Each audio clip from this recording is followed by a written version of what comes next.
Before we get into today's show, help us pick up 19 more subscribers so we can do another Broncos watch party this Sunday, this time for the Chargers game. We're at 18,631. Got to get to 650. So if you have not subscribed yet, go ahead and do so and help us get a watch party off the ground this Sunday.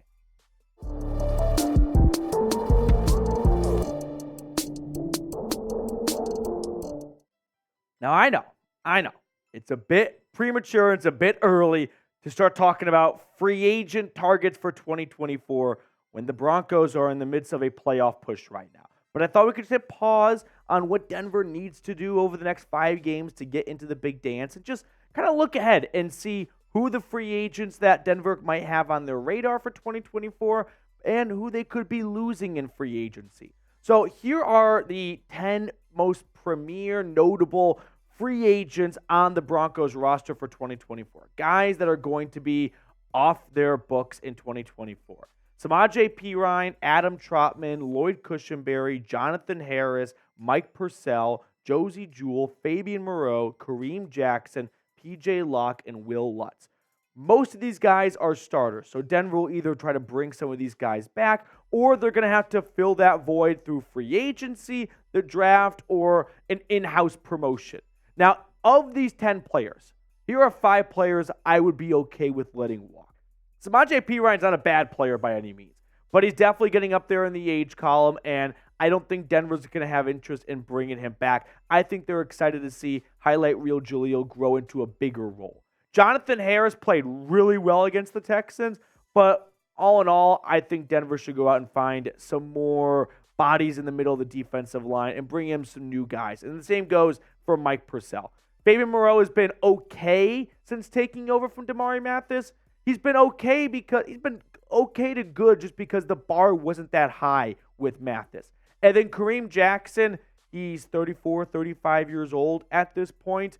We've seen Denver bring him back numerous times, so can't say they won't do it another time, but all in all, I'd be okay if Denver went a different direction.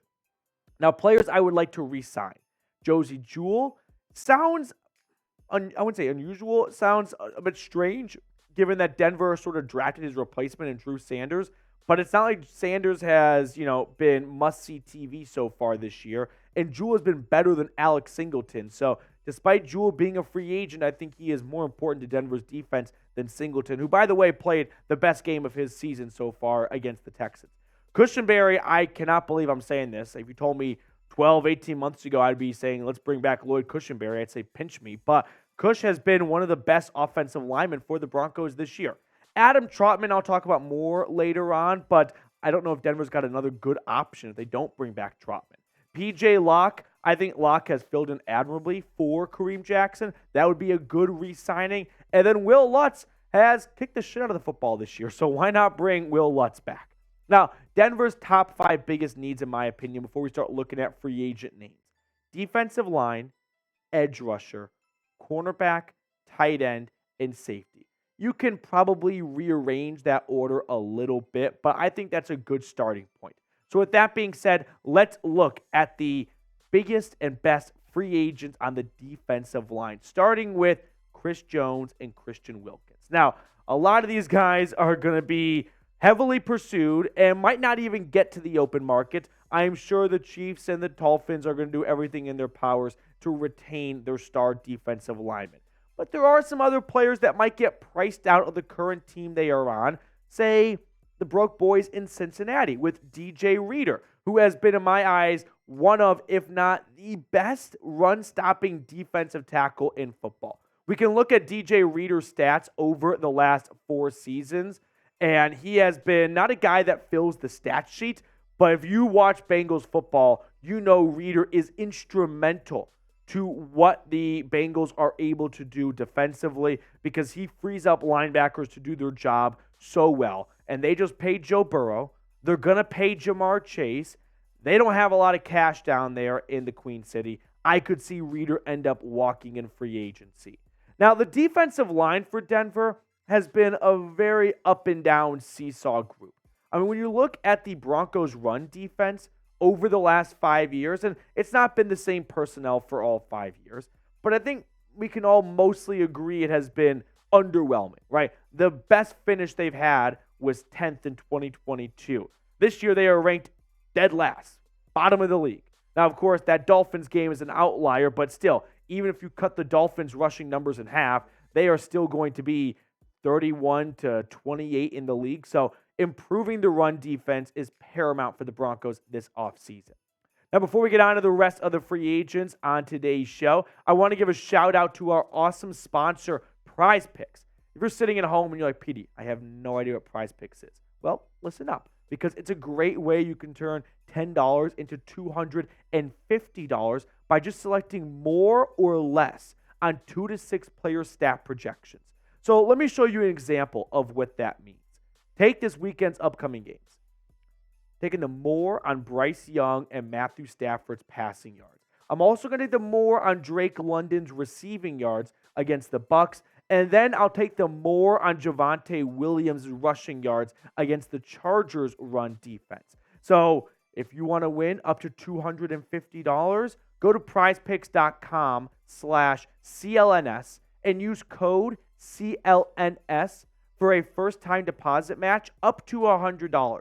Now, that link is in the comments and description of today's video. Shout out to Prize Picks for supporting the Broncos Breakdown. Prize Picks, daily fantasy sports made easy. Moving on here, let's look at some free agent edge rushers in 2024.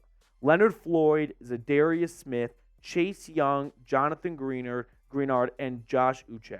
Now, there are some other good edge rushers out there, but I don't think Denver is going to swing big for the biggest edge rusher free agent signing of the offseason. I think some of these guys are more their speed. Now, they've got a good edge rusher rotation right now in Baron Browning and Jonathan Cooper and Nick Bonito. And you can look at their sacks this season and their stats, but I don't think this is a very deep room. And unfortunately, we saw what happened to Denver's defense when they didn't have Baron Browning to start the year. They were 1-5. So not having a lot of depth at that spot really hurt this unit, which is why I could see Sean Payton adding some more depth without breaking the bank necessarily. So who could that be? Well, we just saw him actually on Sunday for the Texans. How about Jonathan Greenard? In 4 years down in H-Town, he's been very up and down. 8 sacks so far this year, and what a good time for him to have a career year and a contract year. But when he's played football, which we saw in 2023, right now in 2021, he has put together some really good results and good numbers. So if Denver does not want to swing for a Randy Gregory caliber free agent signing in terms of dollars, I think Jonathan Greenard could be a really good bang for your buck type of signing.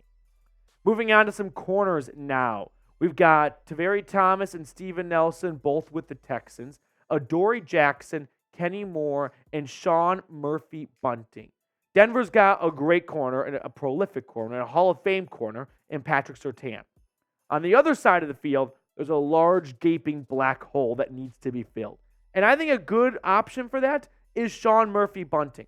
Longtime Buccaneer, then now he's with Tennessee with the Titans. And this season, down in Nashville, 1 interception, 2 forced fumbles, 5 pass breakups. Ultimately, Denver knows they have to pay Patrick Surtain the largest contract ever given to a cornerback soon.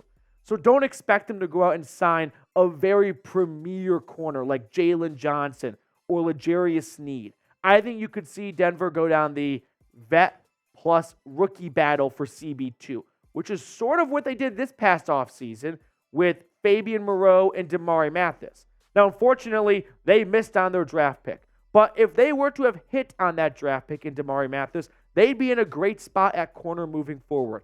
I think they're going to reload and approach it the same way again in 2023, but maybe kind of have a better backup policy in case the rookie does not work out with a more premier name than Fabian Moreau like Sean Murphy-Bunting.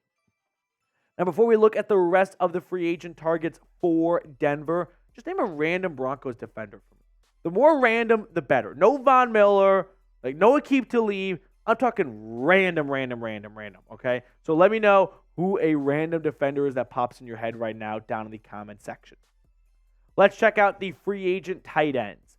Dalton Schultz, Noah Fant, Hunter Henry, Adam Trautman, and Gerald Everett are 5 guys I identified for the Broncos that are probably in their price range and what Denver is looking for this upcoming offseason. Now, Adam Trautman's an interesting cat because the Broncos could bring him back. Sean Payton traded for him during the draft, so I'm guessing there is some sort of attachment between Payton and his former New Orleans Saint, Adam Trautman, who this year has not been sensational, we should say. 131 yards, 2 touchdowns, one of which was an amazing grab against the Browns. But I think Denver might look to swing for bigger targets out there, like, say, Gerald Everett, who has been a pretty consistent red zone piece. He's hopped around the league, going from the Rams to the Seahawks to the Chargers, and I don't think he's going to, reset the tight end position by any means. But if Denver does not have a lot of confidence in Greg Dulcich long term, and they want to bring in a bigger red zone threat than Adam Trautman, Gerald Everett could be their guy. And finally, we wrap up with some free agent safeties, okay? Kareem Jackson and P.J. Locke are 2 candidates to be re-signed by Denver. Then you got Geno Stone, Jordan Fuller, and Jordan Whitehead. Now let's look at the 2 in-house guys for a moment.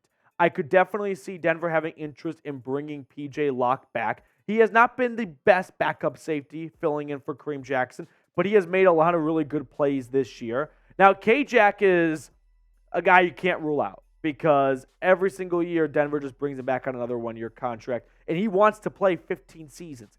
He has played 14. So I am sure Kareem Jackson would be all about coming back, probably getting another contract, because all of the money he has made this year has been taken away in fines and suspensions. But if Denver does not opt to bring back Kareem Jackson or P.J. Locke, one guy I got my eye on is Geno Stone for the Baltimore Ravens. The Ravens are always good at developing and eyeing talent in the draft. They did great with Kyle Hamilton in the first round coming out of Notre Dame. So they might let Geno Stone walk because they got to pay some other guys down the line. And if they do, this would be a great pair between Justin Simmons and Geno Stone. Now, before we get on out of here, who do you want the Broncos to sign? Is it one of the 25 players we looked at on today's show? Is it someone else? Chime in for me down below in the comment section. That's going to do it for us on this edition of the Broncos Breakdown. Reminder, subscribe, like the video, all that cliche stuff, and we'll see you guys later.